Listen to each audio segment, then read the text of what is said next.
High, আপনি বিয়ে করেছেন? সম্ভব না, আমি এখানে একটা কাজে আসছি, কাজ শেষ না হওয়া পর্যন্ত আমি কাউকে কোনো রকম হেল্প করতে পারবো না। শুনুন, আপাতত আমার এই শাড়ি চেঞ্জ করার ব্যবস্থা করেন।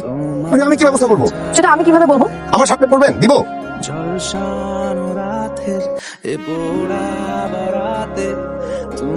হা করে তাকিয়ে আছেন কেন? আপনি তো দেখতে খারাপ না। কেন? বউ সাথে আমাকে সুন্দর লাগছিল না? বউর সাথে তো সব মেয়েকে সুন্দর লাগে, তাই আসল সৌন্দর্য ন্যাচারাল বিউটিতে। বাবা, মৃত মানুষের মুখে দেখি ফুলও ফোটে। চলেন। আপনি জানতে চাচ্ছিলেন না আমি কেন এখানে এসেছি? না। আমার মাকে খুঁজতে। একটা জীবন কেটে গেল মিথ্যার উপর। এই মিথ্যার সত্যতা কতটুকু তা জানতে পেরেছি।